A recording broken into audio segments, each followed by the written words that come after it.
जफा जो इश्क में होता है, जफा जो इश्क में होता है वो जफा ही नहीं। सितम ना हो तो इश्क में कुछ मज़ा ही नहीं। मौत को समझा है गाफिल इख्तिताम जिंदगी, दर हकीकत मौत हमारे इब्तिदाए जिंदगी। यहाँ हम सब मुसाफिर हैं, वही आखिर ठिकाना। कोई आगे रवाना है, कोई पीछे रवाना।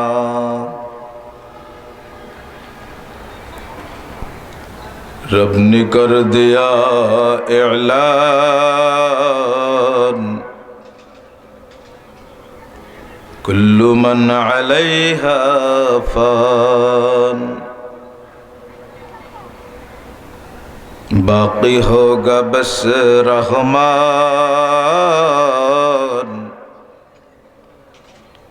कुल्लु मन अलैहा फान। इन्नल्लाह व मलाइकतहु युसल्लूना अलन नबी, या अय्युहल्लज़ीना आमनू सल्लु अलैहि वसल्लिमू तस्लीमा। আমরা সবাই মিলে একটু দুরূদ শরীফ পড়তে পারবো? জি জি। অসুবিধা হবে কারো? না। তাহলে সবাই জবান খুলে পড়বো তো? সবাই আল্লাহুম্মা সাল্লি আলা সাইয়্যিদিনা ওয়া নাবিয়িনা ওয়া শাফিঈনা ওয়া হাবিবিনা ওয়া মাওলানা মুহাম্মদ সাল্লাল্লাহু আলাইহি ওয়া আলা আলিহি ওয়া আসহাবিহি ওয়া বারাকা ওয়া সাল্লাম। আল্লাহুম্মা সাল্লি আলা সাইয়্যিদিনা ওয়া নাবিয়িনা ওয়া শাফিঈনা ওয়া হাবিবিনা ওয়া মাওলানা মুহাম্মদ সাল্লাল্লাহু আলাইহি ওয়া আলা আলিহি ওয়া আসহাবিহি ওয়া বারাকা ওয়া সাল্লাম। اللهم صل على سيدنا ونبينا وشفيعنا وحبيبنا ومولانا محمد صلى الله عليه وعلى آله وأصحابه وبارك وسلم। একটু আল্লাহ পাকের জিকির করব আমরা। যেই পরিবেশে বসে জিকির করা হয় ওই পরিবেশে আল্লাহর নূর চমকাইতে থাকে। আমরা আল্লাহর নূর নিয়ে বসবো এখানে, নাকি বলেন? জবান খুলে কালেমার জিকির করব। যেই জিকির একবার করলে কতবার?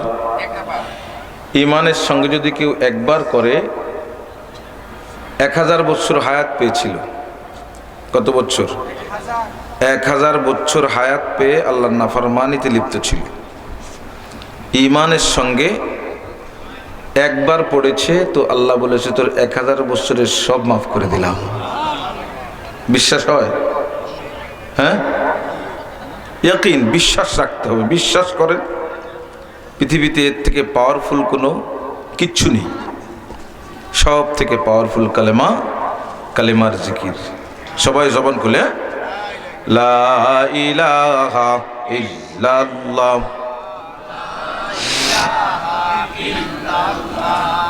লা ইলাহা ইল্লাল্লাহ, লা ইলাহা ইল্লাল্লাহ, লা ইলাহা ইল্লাল্লাহ, লা ইলাহা ইল্লাল্লাহ, লা ইলাহা ইল্লাল্লাহ,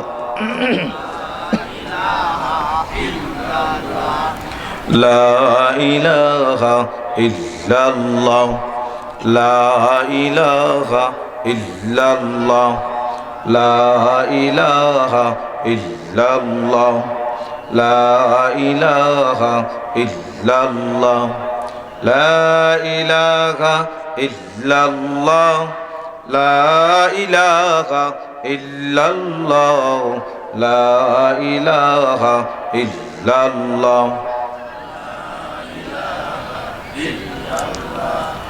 লা ইলাহা ইল্লাল্লাহ লা ইলাহা ইল্লাল্লাহ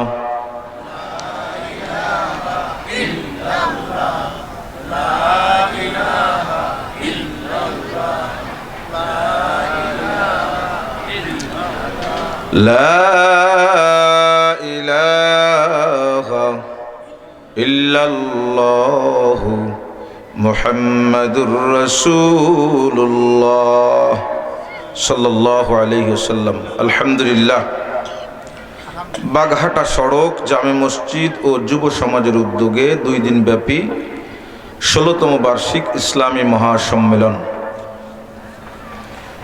আজকের এই মহাতি মজমার সম্মানিত সভাপতি জনাব মোহাম্মদ আনোয়ার হোসেন, এমডি আনোয়ার, যাই হোক, উপস্থিত আজকের প্রধান অতিথি যিনি ইতিপূর্বে আমাদের মাঝে উপস্থিত হয়েছেন, ঢাকা এনটিভি আরটিভির বিশেষ আলোচক, যিনি গত বছর আপনাদের মাঝে উপস্থিত হয়েছিলেন, দক্ষিণবঙ্গের অত্যন্ত পরিচিত ব্যক্তিত্ব জনাব আলহাজ হজরত মাওলানা ইমরান বিন লুৎফর। উপস্থিত ছিলেন মুফতি আনিসুর রহমান, মুফতি কাউসার হোসেন সাইফি সহ আমন্ত্রিত ওলামা একরাম। পরিচালনা করেছেন আপনাদের সকলেরই শ্রদ্ধাভাজন ব্যক্তিত্ব, আপনাদের মসজিদের স্বনামধন্য ইমাম ও খতিব জনাব হজরতুল আল্লাম আব্দুর রহমান সাহেব দামাত বরকাতুহুমুল আলিয়া, দেখার ওলামা একরাম, আইম্মা মাসাজিদগণ, এলাকার স্বনামধন্য ব্যক্তিবর্গ, সম্মুখপানে সমবেত আমার দিন দরদি ধর্মপ্রাণ তৌহিদি জনতা, পর্দার আড়ালে অবস্থানরতা আমার সম্মানিতা মা ও বোনেরা, শুকরিয়া মহান রব্বুল আলমিনের দরবারে, যিনি আমাদেরকে দুনিয়াবী সমস্ত ঝামেলা থেকে মুক্ত করে প্রতিকূল আবহাওয়া, শীতের প্রভাবটা যথেষ্ট বেশি নাকি বলেন, তারপরেও মুহাম্মদুর রাসূলুল্লাহ সাল্লাল্লাহু আলাইহি ওয়াসাল্লামের পবিত্র জবানে ঘোষিত জান্নাতের বাগিচা, সেই জান্নাতের বাগিচার আকর্ষণ নিয়ে, শীতের কষ্টকে মেনে নিয়ে, ভালো কোনো বিছানাও দেওয়া হয়নি, নিচ থেকে ঠান্ডা, সাইড থেকে ঠান্ডা, এই যে ত্যাগ করে আল্লাহ রাব্বুল আলামিন অসংখ্য মানুষদের ভিতর থেকে যাচাই বাছাই করে আপনাকে আমাকে সুযোগ করে দিয়েছেন, আমরা কি খুশি না বেজার? যদি খুশি হই, আপনাদের এলাকায় খুশির আওয়াজটা যেভাবে দেই সেভাবে সকলে একটু আলহামদুলিল্লাহ।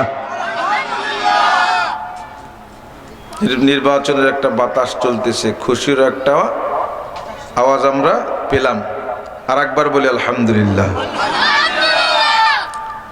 এই মজলিসটা বড় দামি মজলিস, কিছু শর্ত মেনে যদি মজলিসে বসা যায়, আল্লাহ রাব্বুল আলামিন হেদায়েত নামক মহান দৌলত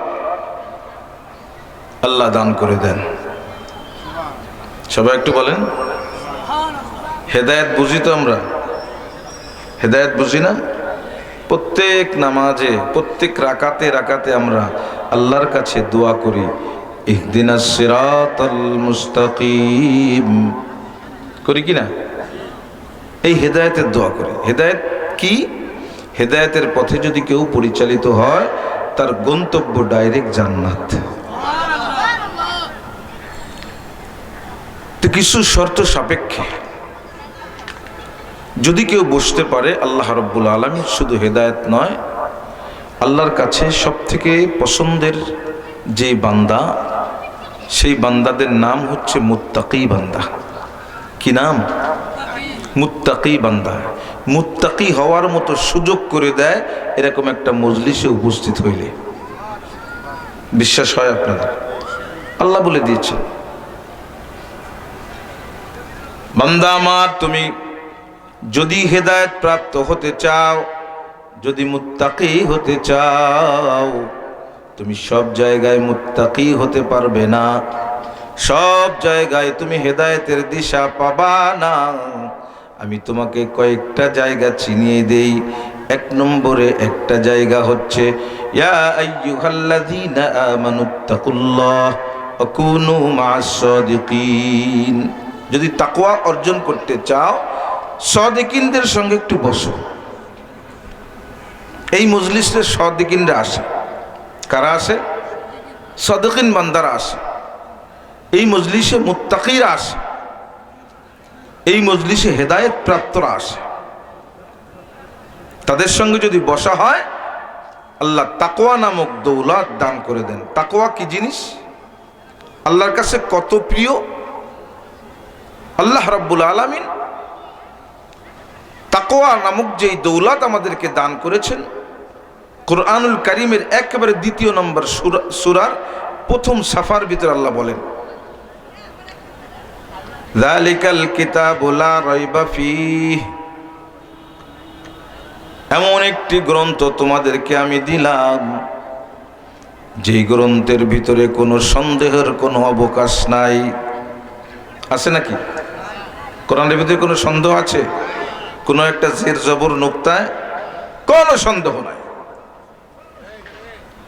কোরআনুল কারীমকে ভুল ধরার জন্য, সন্দেহ সৃষ্টি করার জন্য পৃথিবীর বুকে অসংখ্য মানুষ রিসার্চ করেছে, পরীক্ষা নিরীক্ষা করেছে, পড়াশোনা করেছে। আমরা সকলে জানি পৃথিবীর ইতিহাসে একজন ঐতিহাসিক বৈজ্ঞানিক মরিস বুকাইলি কোরআনুল কারীম একেবারে A to Z সূরা ফাতিহা থেকে নাস পর্যন্ত একেবারে টোটাল কোরআন শরীফ উনি ভুল ধরার জন্য, শিখার জন্য, ভুল ধরার জন্য শিখতে বসেছিলেন।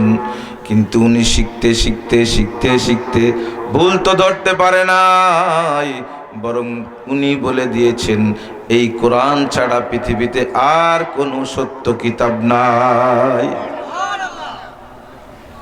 কোনো সন্দেহ নাই। আল্লাহ রাব্বুল আলামিন কোরআনুল কারীমের শুরুতে বলতেছেন, যালিকাল কিতাব লা রাইবা ফীহ হুদাল লিল মুত্তাকিন। যারা তাকওয়া অর্জন করবে, মুত্তাকি নামক গুণ অর্জন করতে পারবে, কোরআনুল কারীম তাদেরকে পথ দেখাবে, এমন একটা পথ যেই পথে চলতে চলতে বান্দা জান্নাতের মেহমান হয়ে যাবে। হুদাল লিল মুত্তাকিন। কোরআনুল কারীম থেকে যদি আমরা উপকৃত হতে চাই পূর্ণাঙ্গ, কোরআন থেকে যদি আমরা পথের দিশা নিতে চাই, আমাদেরকে মুত্তাকি হতে হবে, নাকি বলেন? কারণ আল্লাহই বলেছে যারা মুত্তাকি হবে তাদেরকে পথ দেখাবে কোরআন, সবাইকে পূর্ণাঙ্গ পথ দেখাবে না। তো তাকওয়া এমন একটা দৌলত, আল্লাহ রাব্বুল আলামিনের যত বান্দা আছে, যত সিমটম, যত গুণে গুণান্বিত বান্দা আছে, সবার থেকে শ্রেষ্ঠ বান্দা হচ্ছে যারা তাকওয়া অর্জন করেছে, যারা মুত্তাকি হতে পেরেছে। মুত্তাকি যারা হয়েছে তাদের কোনো বর্ণ লাগে নাই, তাদের কোনো সম্পদ লাগে নাই, তাদের কোনো ইজ্জতের প্রশ্ন আসে নাই, তাদের কোনো বংশীয় মর্যাদার প্রয়োজন হয় নাই। আল্লাহ রাব্বুল আলামিনের মুত্তাকি বান্দা যারা হয়েছে, আল্লাহ রাব্বুল আলামিন নিজে স্বর্ণাক্ষরে তাদের নাম এমনভাবে লিখিত করে দিয়েছেন, কিয়ামতের আগ পর্যন্ত সমস্ত দুনিয়ার মানুষ যদি আন্দোলন করে মুত্তাকিদের নামগুলি মুছে ফেলার জন্য, সবাই মিলে আন্দোলন করলেও মোছা সম্ভব হবে না। পৃথিবীর ইতিহাস যারা মুত্তাকি হয়েছে, তাকওয়া অর্জন করেছে, তাদের অবস্থান আল্লাহ নিজ হাতে সর্বোচ্চ অবস্থান দান করেছে। আর যারা তাকওয়া না অর্জন করে গুমরাহি অর্জন করেছে, অনেক সম্পদশালী ছিল, অনেক চেহারার অধিকারী ছিল, অনেক বড় বড় ক্ষমতা পাওয়ারওয়ালা ছিল, কিন্তু তাদের নাম ইতিহাসে লেখা থাকলেও যতবার মানুষ উচ্চারণ করবে ততবার গালিগালাজ করবে। নাম মুছবে না, কিন্তু গালিগালাজের সঙ্গে তাদের নাম, লানতের সঙ্গে তাদের নামকে নেওয়া হবে। পৃথিবীর ইতিহাসে আমাদের সকলের পরিচিত একজন মানুষ ছিলেন হযরত বেলাল রাদিয়াল্লাহু তাআলা। চিনি না আমরা সবাই? চিনি সবাই ইনশাআল্লাহ। যেদিন দেখা হবে আমাদের সঙ্গে আমরা সবাই অবশ্যই অবশ্যই হযরত বেলালকে দেখে চিনে ফেলব। হযরত বেলাল এমন কোন গুণ তার ভিতরে ছিল না, এমন কোন সম্পদ তার ছিল না। সে গোলাম সাদা গোলাম ছিলেন, নাকি বলেন? গোলামের ছেলে গোলাম। হযরত বেলাল তার অবস্থান আল্লাহ রাব্বুল আলামিন দান করেছেন। রাসূল করিম সাল্লাল্লাহু আলাইহি ওয়াসাল্লাম যখন মেরাজে গিয়েছিলেন, জান্নাতে ভ্রমণ করতেছেন, এমত অবস্থায় একটা খড়মের আওয়াজ, একটা জুতার আওয়াজ শুনতে পেলেন। হুজুর চেয়ার খালি আছে, বসেন বসেন।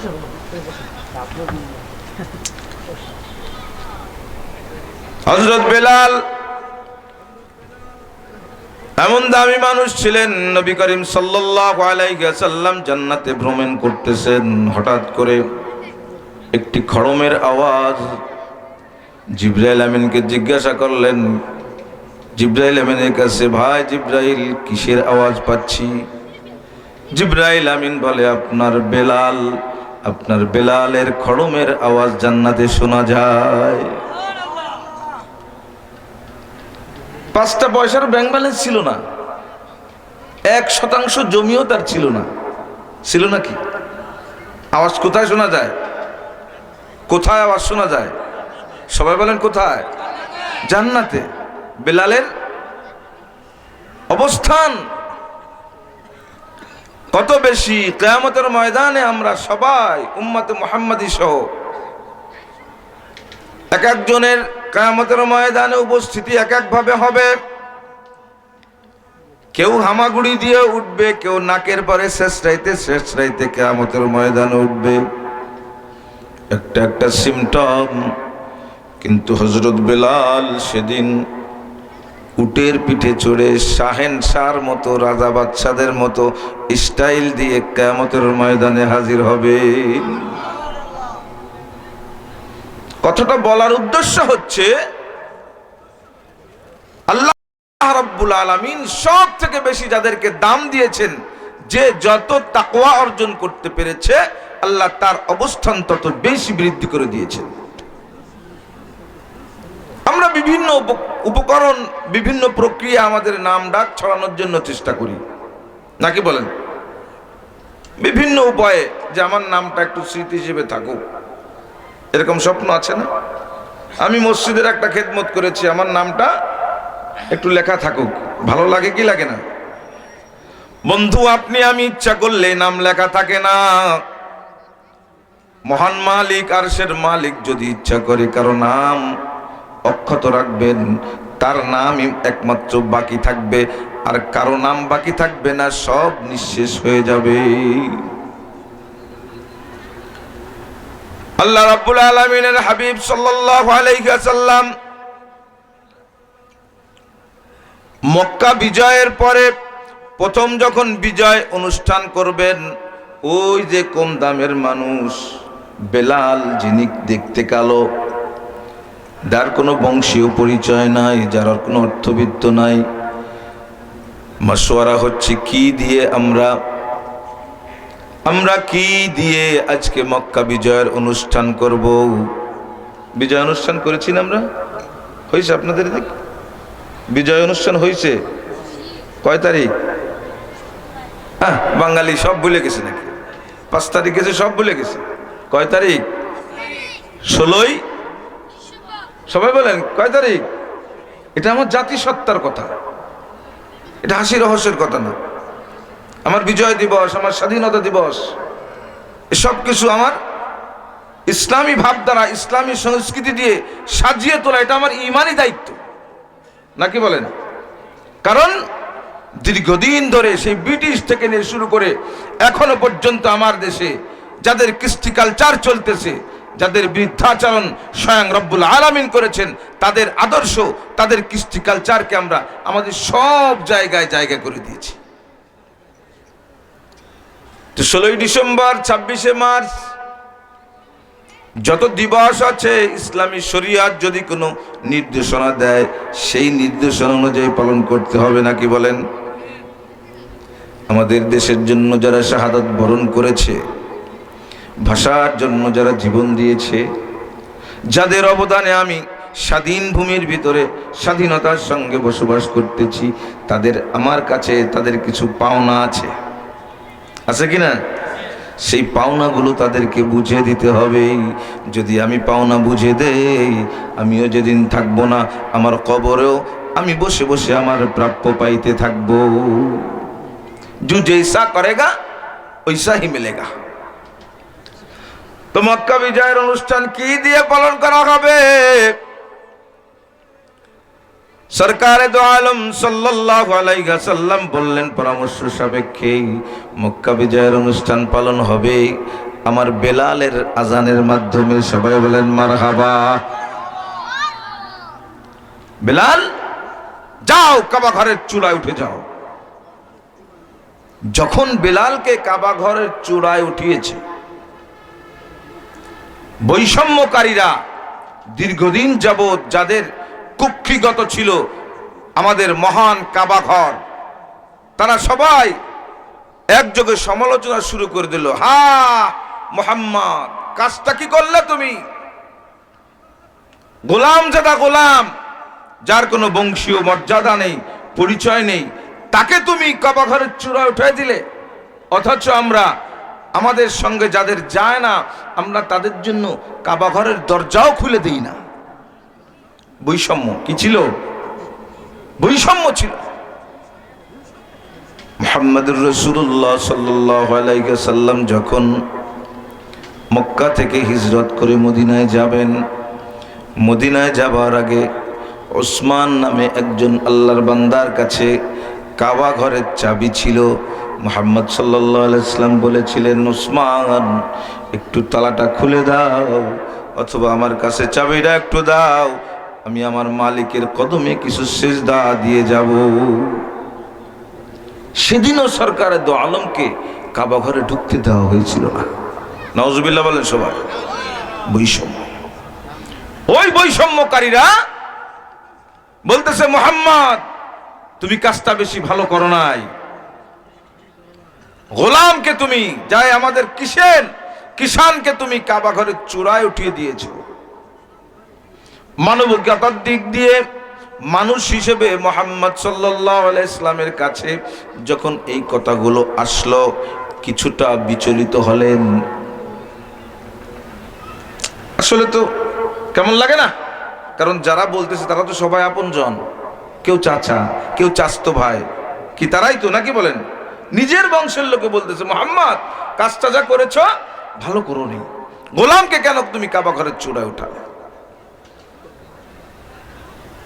কিছুটা বিচলিত হওয়ার পরে মহান রব্বুল আলামিন আয়াতে কারিমা নাজিল করেছেন, ইয়া আইয়ুহান নাস ইন্না খালাকনাকুম মিন যাকারিন ওয়া উনসা ওয়াজআলনাকুম শুউবান ওয়া ক্বাবাইলা লিতাআরাফু ইন্না আকরামাকুম ইনদাল্লাহি আতকাকুম। রব্বুল আলামিন এখানে মুমিনদেরকে ডাক দেন নাই। বৈষম্যকারী যেহেতু কাফেররা ছিল, তারা সাধারণ মানুষ, আল্লাহ ইয়া আইয়ুহাল্লাযীনা আমানু না বলে বলেছেন ইয়া আইয়ুহান নাস, হে মানব মণ্ডলী, তুমি যেই ধর্মাবলম্বী হও না কেন, তুমি যে কয় খোদা মানো না কেন, যারা মানুষ হিসেবে দুনিয়ায় এসেছো, ইয়া আইয়ুহান নাস, আমি তোমাদেরকে সৃষ্টি করেছি। হে মানব মণ্ডলী, পুরুষ এবং মহিলা এবং গোত্রীয় কিছু পরিচয় তোমাদেরকে দিয়েছি। তোমরা কেউ সৈয়দ, কেউ পাঠান, কেউ শেখ, কেউ মোল্লা, কেউ মোড়ল, কেউ কুরাইশ, ঠিক কিনা? কিসের জন্য দিয়েছি? লিতাআরাফু, পরিচয়ের জন্য। সর্দার মোহাম্মদ আব্দুল্লাহ যদি এই তাআরাফুটুকুন আল্লাহ না করে দিতেন, পরিচয়ের জন্য বংশের ব্যবস্থা কে করেছেন? সবাই বলেন, কে করেছেন? যদি আল্লাহ বংশের ব্যবস্থা না করতেন, পরিচয়ের জন্য একই মহল্লায় বসবাসকারী একজন সর্দার আব্দুল্লাহ, একজন শেখ আব্দুল্লাহ, একজন চৌধুরী আব্দুল্লাহ, ঠিক কিনা? চেনা যায় কি যায় না? সবাই বলেন, চেনা যায় কি যায় না? ব্যবস্থা কে করেছেন? আল্লাহ করেছেন। যদি এরকম বংশীয় কিছু পরিচয়ের ব্যবস্থা আল্লাহ না করতেন, তাহলে আমাদের চলতে বিভ্রান্তিকর পরিস্থিতির মোকাবেলা করতে হতো।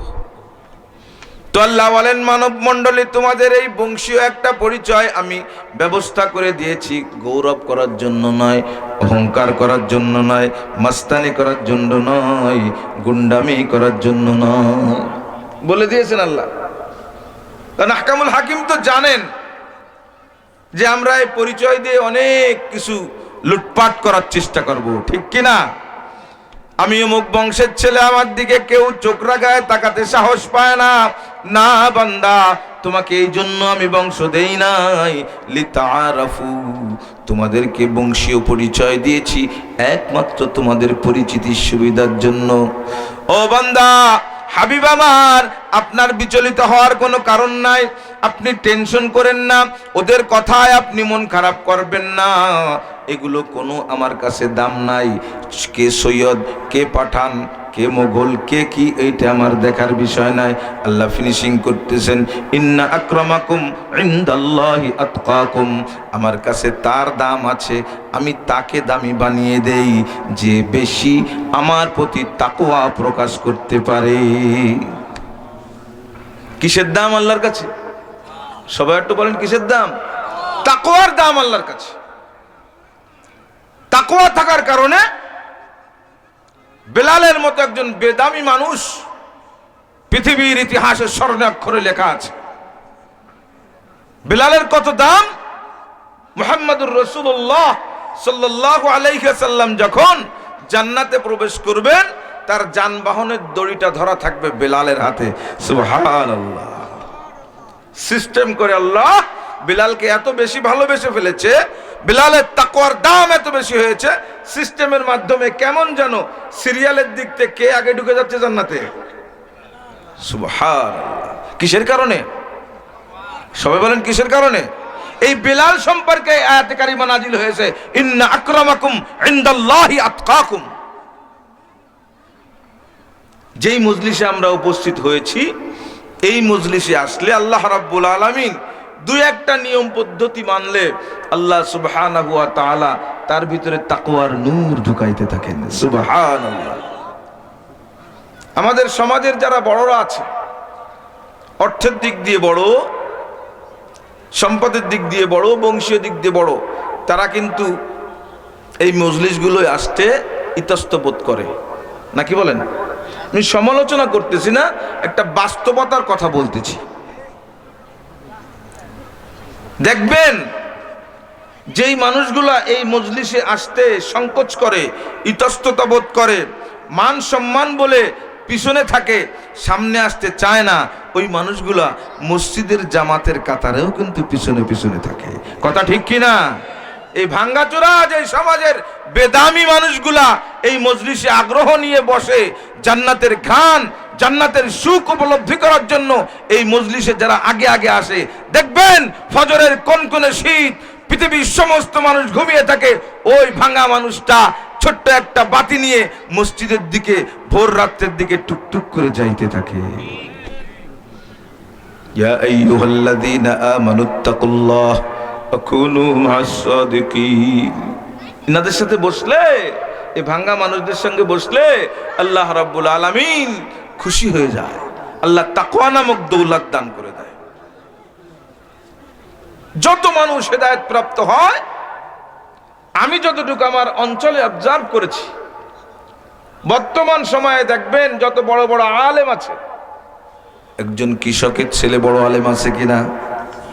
আছে না? একজন দিন মজুরের ছেলে বড় আলেম,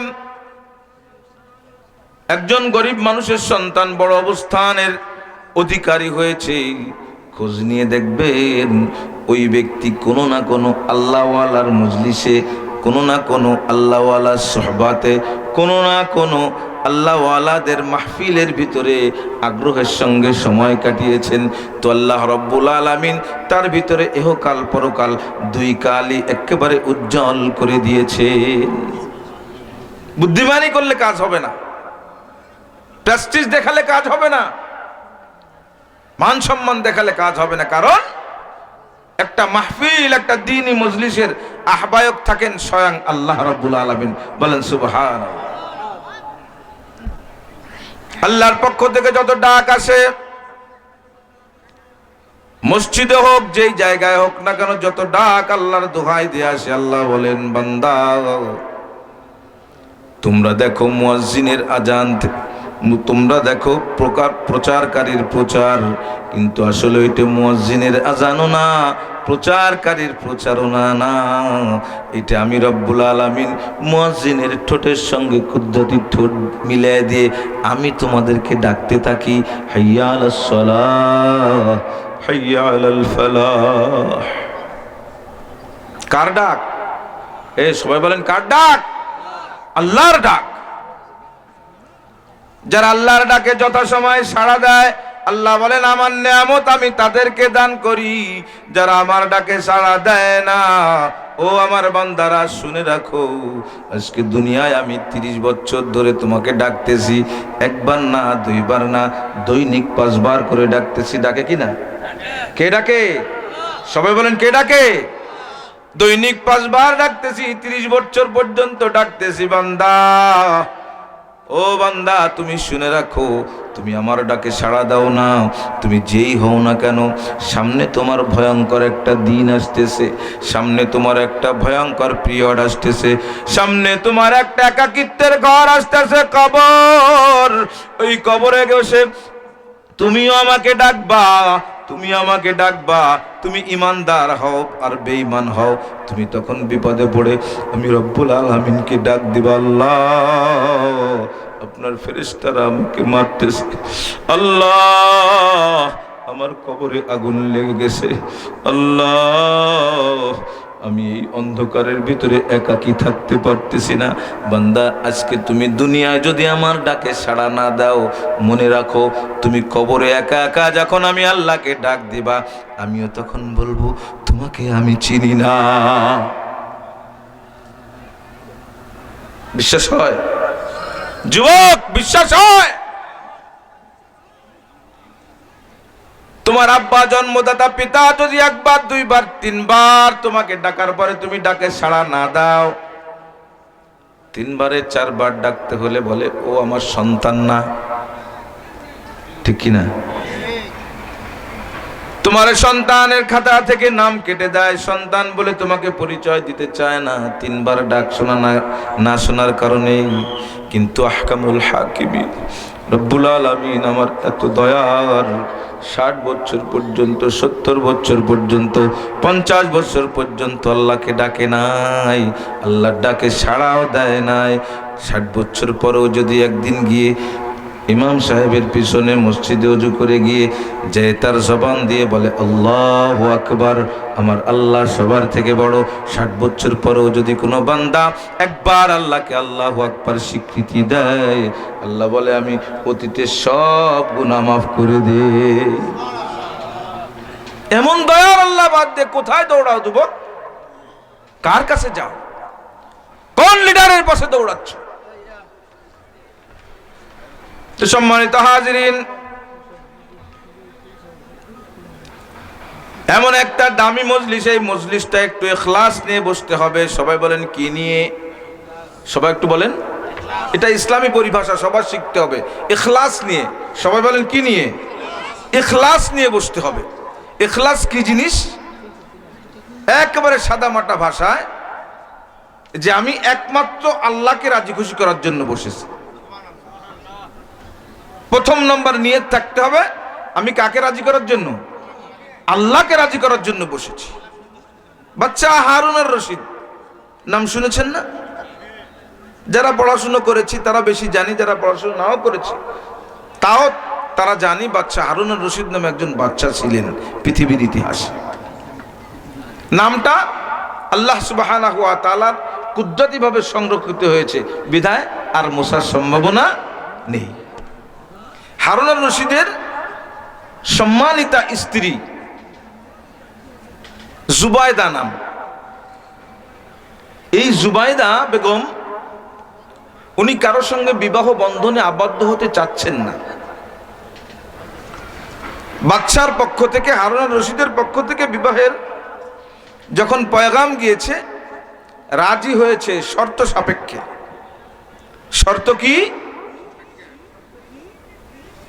যে হারুন, তোমাকে বিবাহ করতে পারে, একটা শর্ত আছে। শর্ত হলো যেটা আমার দিনমোহর হিসেবে বিবেচিত হবে।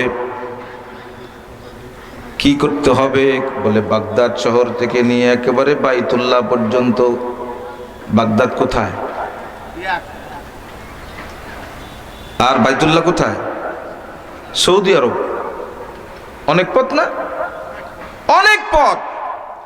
যুগও আধুনিক যুগ না, যানবাহন নেই, কোনো ইঞ্জিন চালিত গাড়ি নেই, বড় দূরত্বের পথ।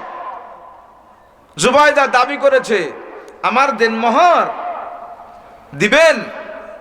সেই দেনমোহরটা হবে, সেই দেনমোহরের বিনিময় হবে যে আমাকে এই বাগদাদের এই ফুরাত নদীর থেকে একেবারে বাইতুল্লাহ পর্যন্ত একটা নহর করে দিতে হবে, পানির নহর। এখান থেকে পানি যাবে, আল্লাহর ঘরের মেহমানরা পানির কষ্ট করে, তাদের পানি সরবরাহ এখান থেকে করতে হবে।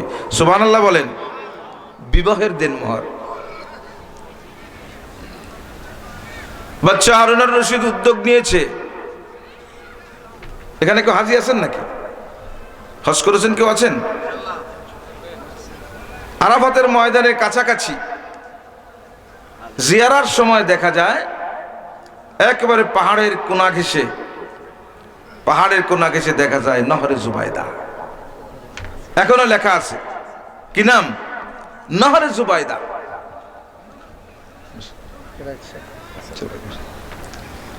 তো জুবাইদা দাবি করেছে, জুবাইদার দাবি পূরণ করা হয়েছে। জুবাইদার দাবি পূরণ করার পরে সব যখন কমপ্লিট করা হয়েছে, একটা চোতা, একটা ভাউচার জুবাইদার হাতে দেওয়া হয়েছে। কাজ করলে ভাউচার হয় না? যে কত টাকা খরচ হয়েছে, তোমার দেনমোহর কত, এটা ভাউচার হবে কিনা? একটু ইকোটা কমায় দাও, বেসটা বাড়ায় দাও। তো জুবাইদার কাছে যখন ভাউচারটা দেওয়া হয়েছে, এই নেন আপনার বিবাহের দেনমোহরের ভাউচার, এই টাকা আপনার খরচ হয়েছে। জুবাইদা কাগজের দিক তাকায় না, কাগজের দিকে না তাকিয়ে একেবারে ভাঁজ করে নদীর ভিতরে ছুঁড়ে ফেলে দিয়েছে। ছুঁড়ে দিয়ে বলতেছে, এখন দুনিয়ায় বসে এ কাগজ দেখব না, এই কাগজটা দেখব আমি কিয়ামতের ময়দানে মহান রব্বুল আলামিনকে সঙ্গে নিয়ে। ইন্না সালাতি ওয়া নুসুকি ওয়া মাহইয়ায়া ওয়া মামাতি লিল্লাহি রাব্বিল আলামিন।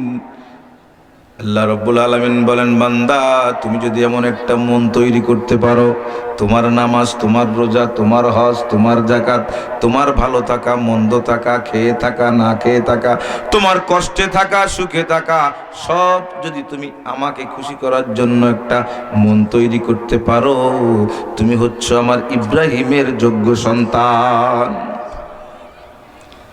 জুবাইদা বলতেছে, দুনিয়ায় দেখবো না। কত ইখলাস! এর নাম হচ্ছে ইখলাস। আমাদের দেশের মা বোনেরা, আমাদের দেশে কম আছে, সৌদির ভিতরে, আরব কান্ট্রির ভিতরে এই প্রবণতা বেশি আছে। দুইজন মা বোন এক জায়গায় বসে যদি গল্প গুজব করে, একজন আর একজনের সঙ্গে অহংকার করে, একটু গর্ব করে, তোমার দেনমোহর কত? কি পণ দিয়ে যখন বিবাহ হতো তখনও কিন্তু এই আলোচনা ছিল, শুনেছি। কি বলেন? কি পণ, কি দিয়ে বিয়ে দিয়েছো মেয়েকে? জুবাইদা একজন শাহী মানসিকতার মানুষ, একজন বাদশার স্ত্রী, বিলাসী মানুষ। নিজের জীবনের শেষ সম্বল একজন মহিলার দেনমোহর এবং শ্রেষ্ঠ সম্পদ তার দেনমোহর। একটা মহিলার ডাইনে বামে আর কিছু নাই, দেনমোহরটা তার জীবনের জন্য শ্রেষ্ঠ সম্পদ। ঠিক কি না? আমাদের দেশে তো দেনমোহর মা বোনদের ঠকানোর জন্য আমরা খুব ব্যস্ত, খুব ব্যস্ত। বিবাহের অনুষ্ঠানে মাসে 2-4টি বিবাহের অনুষ্ঠানে থাকা হয়, সব আলোচনা ঠিক থাকে, পছন্দ হয়েছে, কুফুতি মিলে গিয়েছে, সব কিছু ঠিক আছে। সই করার আগে ও বিয়ে দেনমোহর কত, কি সেই সময় বাদে কিনা ফাসাদ সৃষ্টি হয় না? দেনমোহর কেউ বিলাসিতার জন্য করব না, আবার কেউ একজন মা বোনকে ঠকানোরও চেষ্টা করব না। দেনমোহর কি জিনিস? দেনমোহর হচ্ছে আল্লাহ না করুক, আল্লাহ না করুক যদি কোনো স্বামী স্ত্রীর ভিতরে কোনো কারণে বিচ্ছেদ ঘটে, মৃত্যু হোক, তালাক হোক, কোনো কারণে যদি বিচ্ছেদ ঘটে, ওই মা ওই মেয়েটা যেন তার সতীত্বের কোনো ঘাটতি না আসে, তার পর্দার খেলাফ, তার ইজ্জত, তার আব্রুর প্রতি যেন কোনো আঘাত না আসে, অর্থনৈতিক কারণে, পেটের ক্ষুধার কারণে, এর জন্য নির্ধারিত একটা অর্থ নির্ধারণ করা হয়েছে দেনমোহর হিসেবে। আমরা আগে একটু বলি না, আমরা কি ছেড়ে দেবো নাকি? পুরুষ লোক কি বলে, আমরা ছেড়ে দেওয়ার জন্য বিবাহ করতেছে নাই, আমাদেরই তো থাকবে, কই ইকো বন্ধ হয়নি। তো সম্মানিত হাজিরিন, জুবাইদার ভিতরে ইখলাস কেমন ছিল? নিজের জীবনের সব থেকে বড় যেটা পাওয়া এবং চাওয়া, একজন মহিলার শ্বশুরালয় থেকে স্বামীর পক্ষ থেকে দেনমোহর, তার ভিতরে শ্রেষ্ঠ সেই দেনমোহরের কাগজটা জুবাইদা দেখে নাই ইখলাসের কারণে।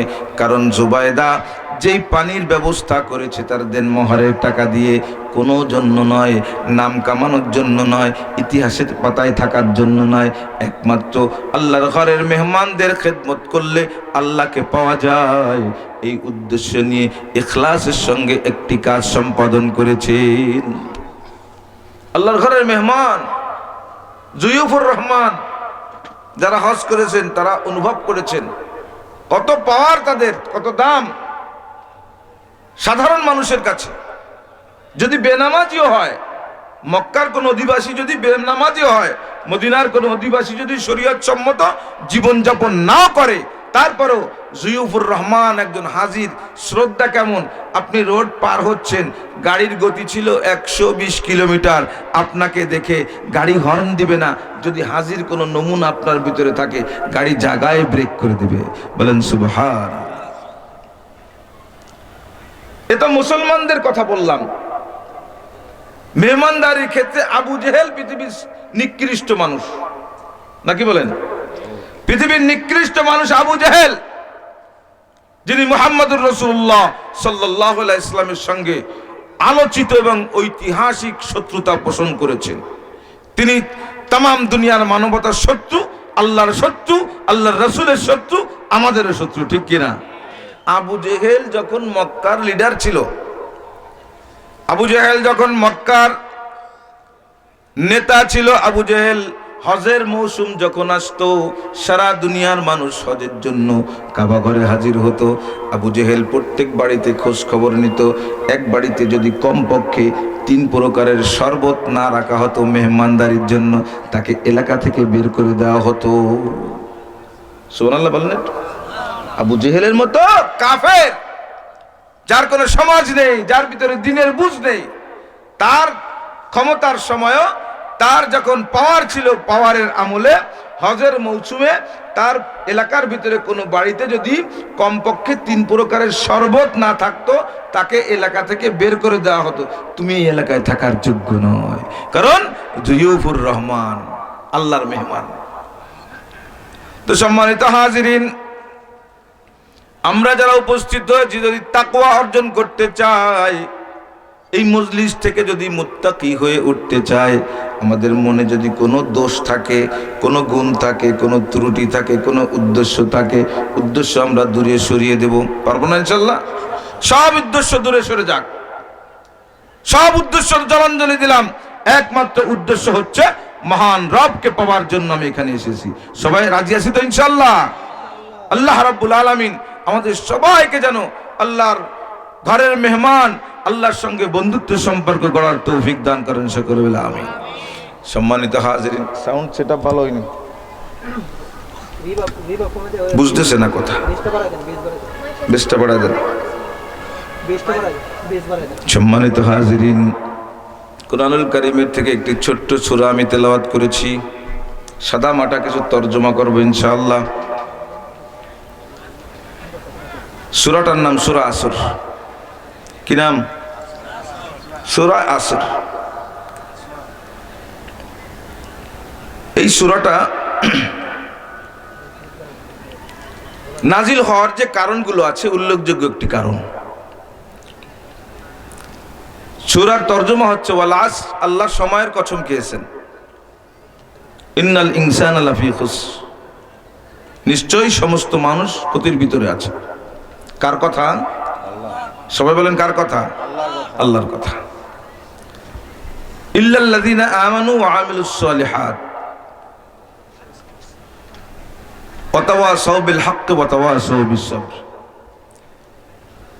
কিন্তু চার প্রকারের মানুষ ক্ষতিগ্রস্তের বাহিরে, তারা ক্ষতিগ্রস্ত না। আজকে আমরা এই চার প্রকারের গুণ অর্জন করার জন্য এখানে উপস্থিত হয়েছি। সবাই রাজি আছি তো ইনশাআল্লাহ? সবাই রাজি তো? ওই ফাঁকাটা একটু বন্ধ করা যাবে? পিছন থেকে একটু ফাঁকা বন্ধ করেন। এটা প্রচন্ড একটা বিরক্তিকর জিনিস এবং হাদিসেরও নিষেধ। সামনে ফাঁকা থাকলে ওইখানে শয়তান এসে অবস্থান করে মাহফিল ঠিক করতে দেয় না, অন্য মনস্ক করে দেয়। দেখেন, আমি কথা বলতেছি, সামান্য কে একটু হেঁটে এসেছে, সবাই তার দিক তাকানো শুরু করেছেন। কি বলেন?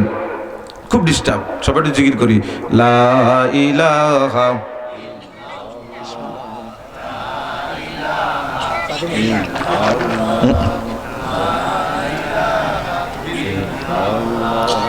লা ইলাহা লা ইলাহা ইল্লাল্লাহ লা ইলাহা ইল্লাল্লাহ লা ইলাহা ইল্লাল্লাহ লা ইলাহা ইল্লাল্লাহ লা ইলাহা ইল্লাল্লাহ মুহাম্মাদুর রাসূলুল্লাহ সাল্লাল্লাহু আলাইহি ওয়াসাল্লাম। সম্মানিত হাজিরিন, এই সূরার ভিতরে যে চারটি গুণের কথা বলা হয়েছে, এই সূরা সম্পর্কে ইমাম শাফি রাহমাতুল্লাহ আলাইহি বলতেছেন যে আল্লাহ রাব্বুল আলামিন কুরআনুল কারীমের কোন আয়াত যদি নাজিল না করতেন, যদি শুধু এই একটা সূরা মানব জাতিকে উপহার দিতেন, এই একটা সূরার উপরে আমল করে জীবনকে সাজিয়ে কোরআনের আর কোনো আয়াতের প্রয়োজন ছিল না, প্রত্যেকটা মানুষ মানজিলে মাকসাদ পর্যন্ত পৌঁছে যেতে পারতেন। আয়াত একেবারে ছোট, সব থেকে আয়তনে ছোট সূরার একটা, সব থেকে আয়তন কম সূরা কাউসার, এরপর হচ্ছে সূরা আসর। আল্লাহ রাব্বুল আলামিন বলেন আল্লাহ আসর, সমস্ত মানুষ ক্ষতিগ্রস্ত। কোন দিক থেকে ক্ষতিগ্রস্ত? সময়ের দিক থেকে ক্ষতিগ্রস্ত। ইন্নাল ইনসানা লাফি খুসর, সময়ের দিক থেকে সবাই ক্ষতিগ্রস্ত। সময় আমরা খুব অপব্যয় করি। অন্য এক হাদিসে আল্লাহর রাসূল বলেন প্রত্যেকটা মানুষ দুটি ক্ষতির ভিতরে আছে, একটা হচ্ছে সুস্থতা আর একটা হচ্ছে অবসর। আমাদের আছে কিনা?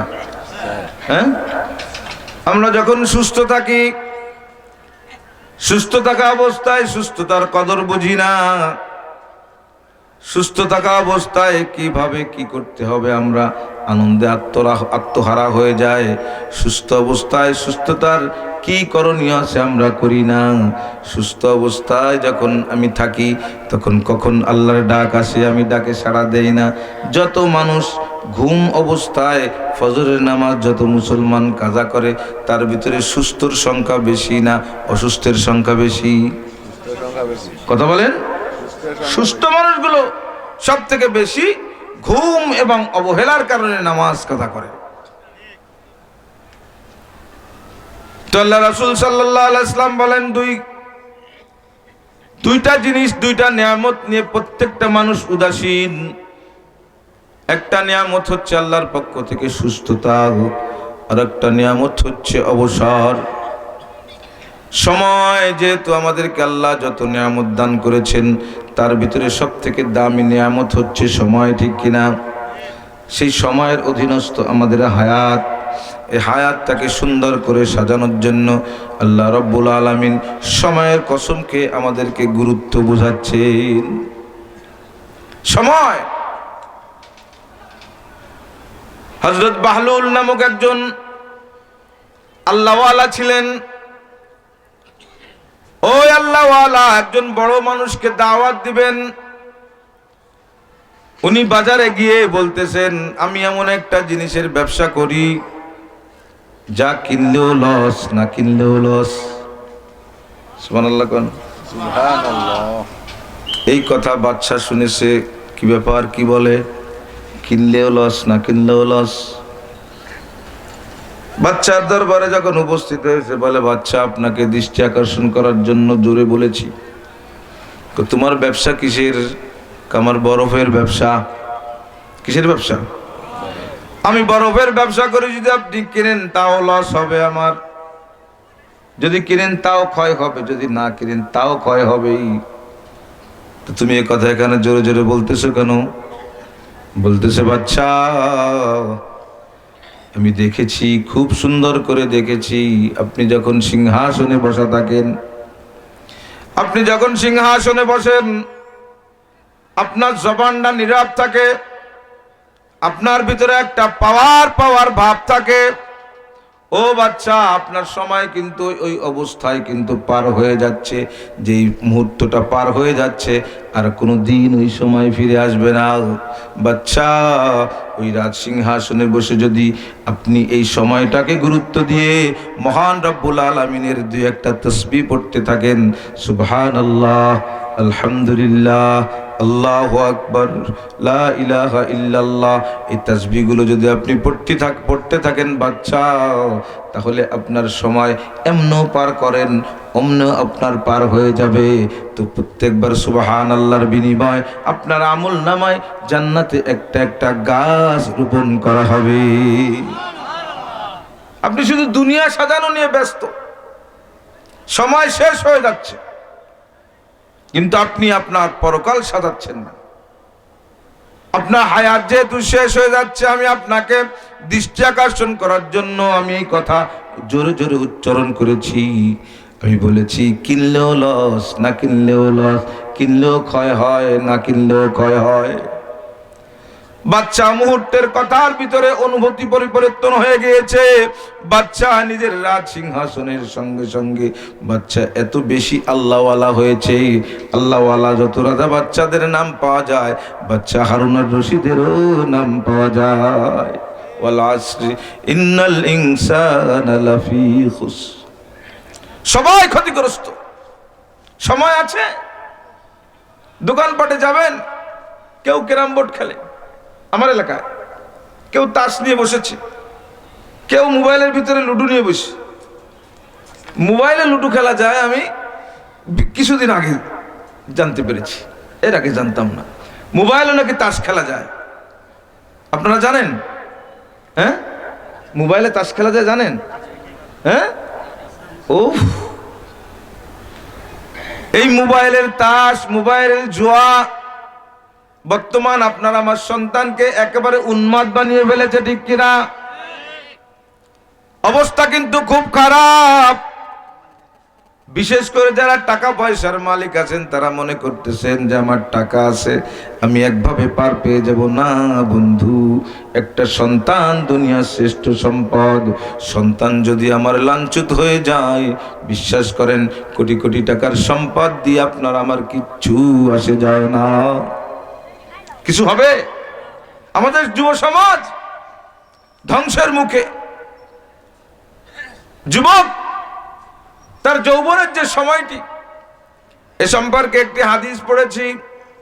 আল্লাহ রাসূল বলেন, ও যুবক, একটু খেয়াল করে শুনো। আল্লাহ রাসূল বলতেছেন, ইগতানিম খামসান ক্বাবলা খামসিন।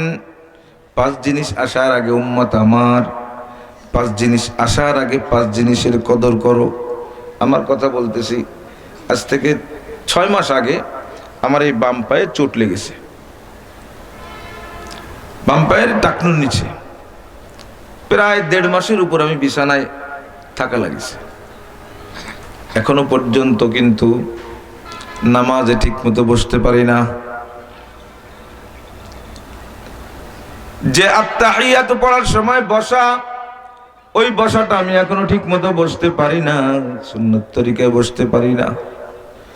বিশ্বাস করেন, যখন সুস্থ ছিলাম, পায়ে কোনো সমস্যা ছিল না, তখন কোনোদিন আমার এরকম উপলব্ধি হয় নাই যে কিভাবে বসবো, কি করে আমার বসতে হবে।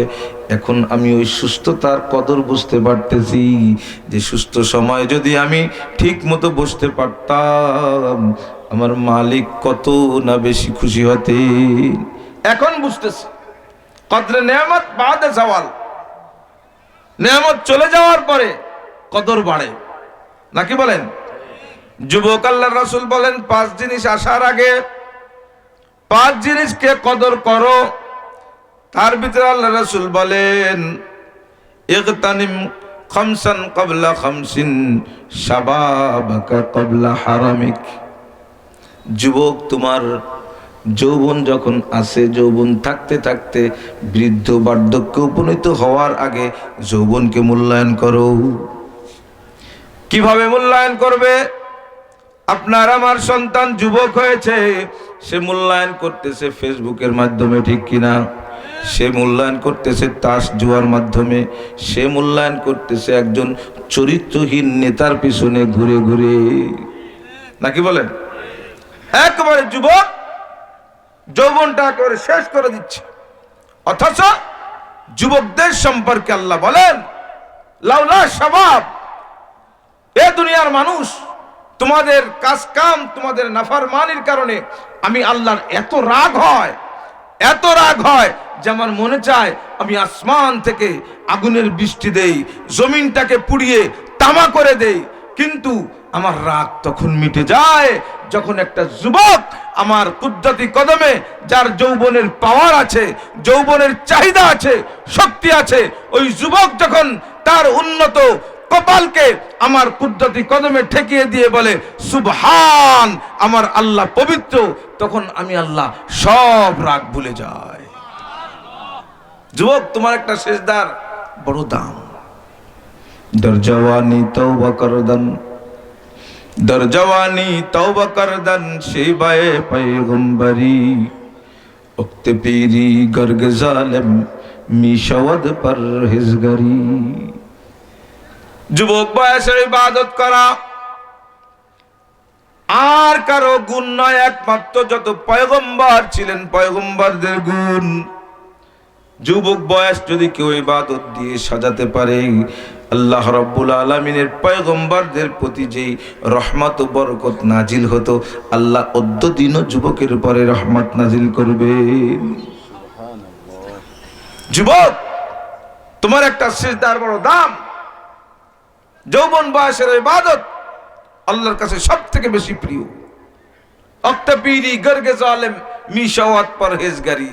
তোমার চোখে যখন পাওয়ার থাকবে না, তোমার জবানে যখন ভাব থাকবে না, তোমার স্কিন যখন টাইট থাকবে না, তখন তো তুমি অটোমেটিক সমাজ থেকে বাদ। কি বলেন? কোন মহিলা এসে বলবে আপনাকে, আপনার সঙ্গে আমি বন্ধুত্ব করব? বলবে কেউ? কোন সম্পদশালী আপনার সঙ্গে সম্পর্ক করতে চাইবে? কোন নেতা এসে বলবে যে আসেন আপনি আমার সঙ্গে একটু রাজনীতি করেন? ওই সময় তো আপনি সমাজের থেকে একেবারে রিজেক্ট। আল্লাহ যদিও সে সময়ের সিজদাও কবুল করবেন, আল্লাহ যদিও বৃদ্ধ বয়সে ইবাদত কবুল করবেন, তবে তারা বৃদ্ধ হওয়ার পরে বেশি দামি যারা যৌবন বয়সটা ইবাদত দিয়ে সাজিয়েছিল।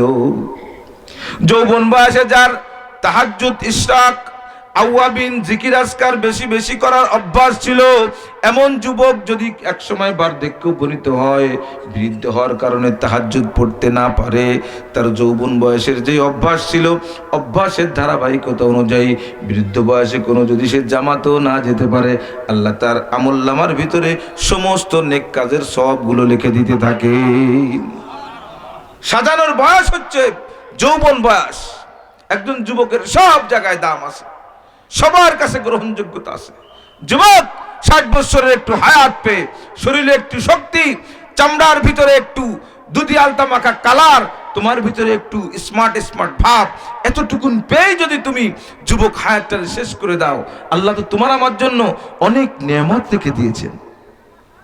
যুবক, তুমি জানো না তোমার জন্য কত নেয়ামত রাখা আছে।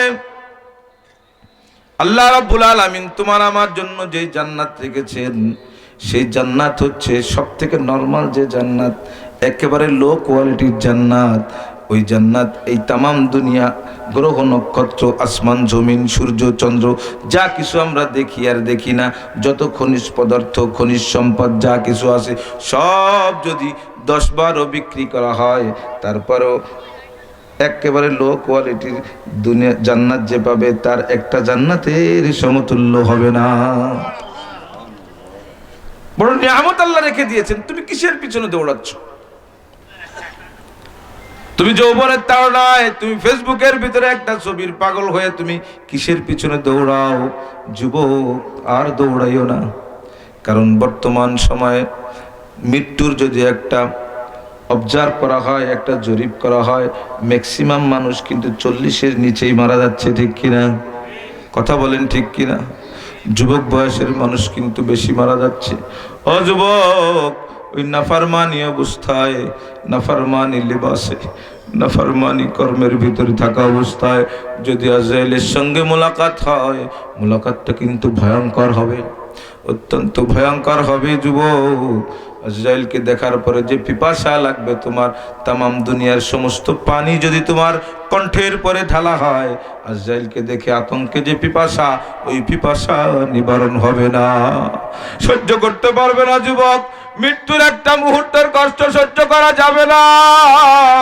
যুবক, তোমার পায়ে ধরে বলি, তোমার আল্লাহ ডাক, তোমার কালেমার আওয়াজ, তোমার সিজদা মহান রব্বুল আলামিন অত্যন্ত বেশি পছন্দ করেন, অত্যন্ত বেশি ভালো লাগে।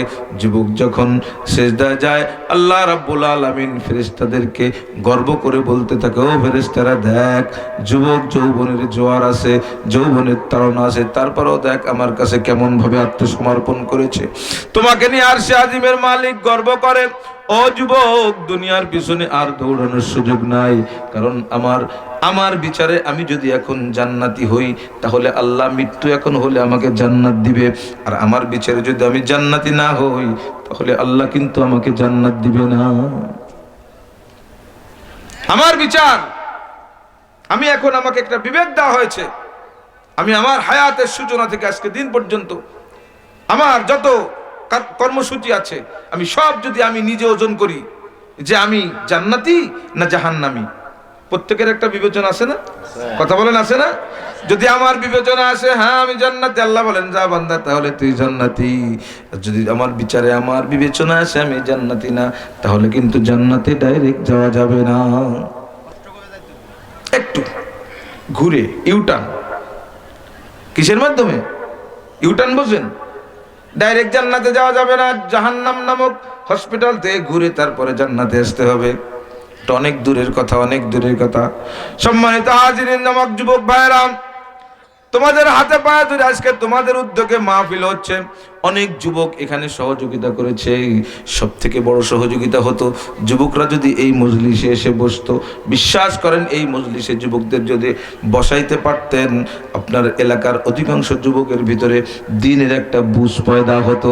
আল্লাহর পক্ষ থেকে একটা রহমত, সাকিনা নামক রহমত নাজিল হয়।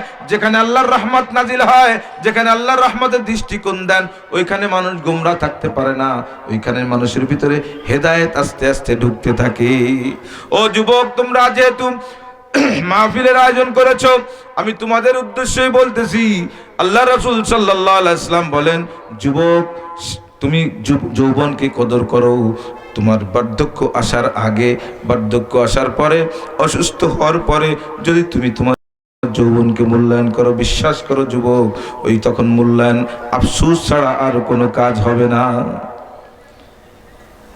ও যুবক, তোমাকে এখন যৌবনকে মূল্যায়ন করতে হলে একটু সিদ্ধান্ত নিতে হবে।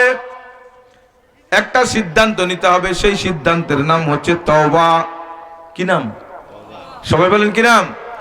তওবা করতে হবে, একটু আল্লাহর কাছে তওবা করতে হবে। তুমি যখন মনে মনে সিদ্ধান্ত নিবে, যুবক যখন সিদ্ধান্ত নেয়, না আমি আর এই গুনার কাজ করব না, না আর কোনোদিন এই অন্যায়ের দিকে যাব না, না আমি এই কাজের ভিতরে আর লিপ্ত হব না, যুবক যখন সিদ্ধান্ত নেয় আল্লাহর পক্ষ থেকে রহমত নাজিল হয়। যুবক তুমি যদি এমন সিদ্ধান্ত নিয়ে তওবা পড়ো এবং তওবা করো, তওবা দুই জিনিস করতে হবে, তিন জিনিসের নাম তওবা, আবার দুই জিনিস অভ্যস্ত হওয়া, তওবার পরে অটল থাকার একটা মাধ্যম। একটা হচ্ছে তওবা পড়া অর্থাৎ ইস্তেগফার পড়া। সবাই একটু পড়েন তো, আস্তাগফিরুল্লাহ ওয়া আতুবু ইলাইক, আস্তাগফিরুল্লাহ ওয়া আতুবু ইলাইক। এই হচ্ছে তওবা পড়া। যে এই তওবা বেশি বেশি জবানে পড়ে, আল্লাহ তাকে মন ঘোরানোর মতো একটা পাওয়ার শক্তি দান করে দেয়। পারবো তো সবাই ইনশাআল্লাহ? হযরত আহমদ ইবনে হাম্বল রাহমাতুল্লাহ আলাইহি, আমাদের চার মাযহাবের চার ইমামের একজন ইমাম হযরত আহমদ ইবনে হাম্বল রাহমাতুল্লাহ আলাইহি, উনি একদিন ওনার এলাকা ছেড়ে অনেক দূর অজপাড়াগার ভিতরে, একেবারে যেখানে শুধু বনবনানি, কোনো মানে রোড নেই, ভালো চলাফেরার জায়গা নেই, সভ্য মানুষের বসবাস কম, এরকম অজপাড়াগায় গিয়ে উনি অবস্থান করেছেন। ইমাম আহমদ ইবনে হাম্বল তার কিতাবের ভিতরে লিখেছেন যে আমি গিয়েছি, আমি যাওয়ার পরে ওখানে রাত হয়েছে, আমি চিন্তা করেছি আমি রাতে থাকার জন্য তো আমার কোনো সমস্যা হওয়ার কথা নয়, কারণ যুগ শ্রেষ্ঠ ইমাম, দেশের সমস্ত মানুষ তাকে চিনে, পরিচয় দিলে যে কেউ থাকতে দিবে, নাকি বলেন? আগেরকার সময় এরকম হতো, অনেক প্রত্যেকটা বাড়ির সামনে গ্রাম অঞ্চলে বিশেষ করে একটা কাছারি থাকতো, কাছারি ঘর আমাদের বলতো, কাছারি ঘর। ওই কোনো পথিক কোনো মেহমান যদি হতো তাকে নিজের ঘরে না কাছারি ঘরে থাকতে দিত, মেহমান হতো, কারণ যোগাযোগ কমিউনিকেশন ব্যবস্থাপনা এত ভালো ছিল না। আহমদ ইবনে হাম্বল অনেক আশা নিয়ে এক মসজিদে গেছে। মসজিদে যাওয়ার পরে ইশারা নামাজ আদায় করে বলতেছে যে ইমাম সাহেব আমাকে একটু ব্যবস্থা করেন।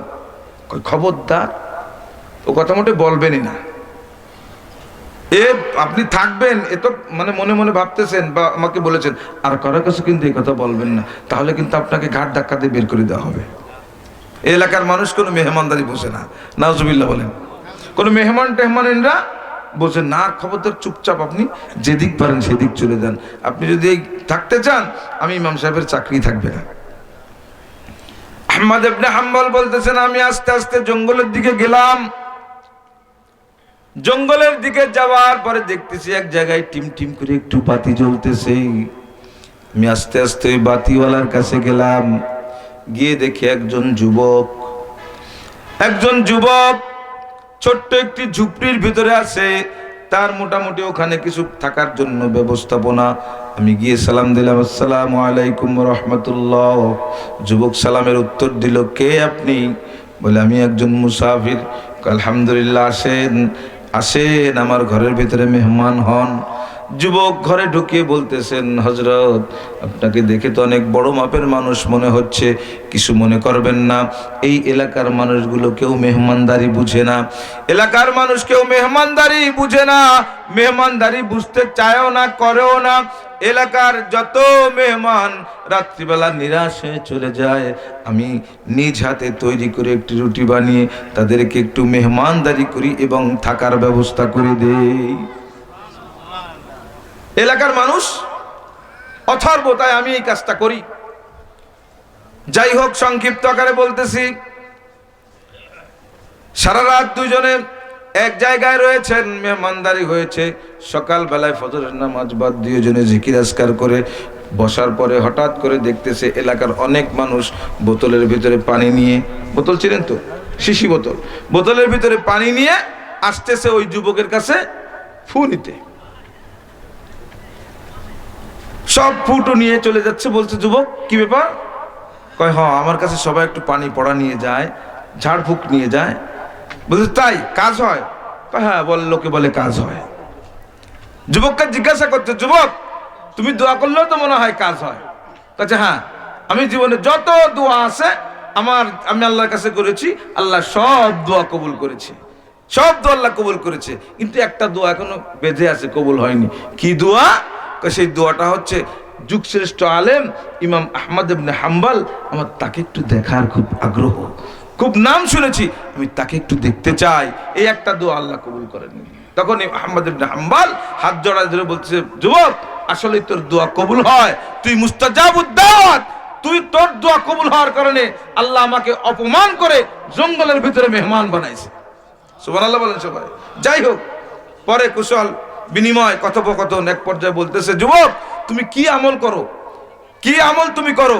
যুবক বলেছে, আমি একটু আমার নিজ হাতে কামাই করি, 5 ওয়াক্ত নামাজ পড়ি, আর আমি সন্ধ্যাবেলা শোয়ার আগে এবং সকালবেলা কাজে বের হওয়ার আগে কমপক্ষে 1000 বার ইস্তেগফার না পড়ে আমি কোনো কাজ করি না, ঘুমাইও না, কাজেও বের হয় না। কতবার? সবাই বলেন কতবার? কি পড়তে হবে? ইস্তেগফার। যুবক বিশেষ করে পড়ে দেখো, 7 দিন আমল করে দেখো। আস্তাগফিরুল্লাহ ওয়া আতুবু ইলাইক। ইস্তেগফার করলে নিজের কলবকে ধোয়া হয়, ব্লিচিং দিয়ে কাপড় ধোয়া হয় না, কলবকে ইস্তেগফারের মাধ্যমে ধোয়া হয়। আল্লাহ রাব্বুল আলামিন আজকের মাহফিলকে, যুবকদের সমস্ত মেহনতকে, এলাকাবাসীর হেদায়েত এবং যারা দুনিয়া থেকে বিদায় নিয়েছে সবার কবরের নাজাতের ওসিলা হিসেবে কবুল করুক। ওমা তাওফীকি ইল্লা বিল্লাহ।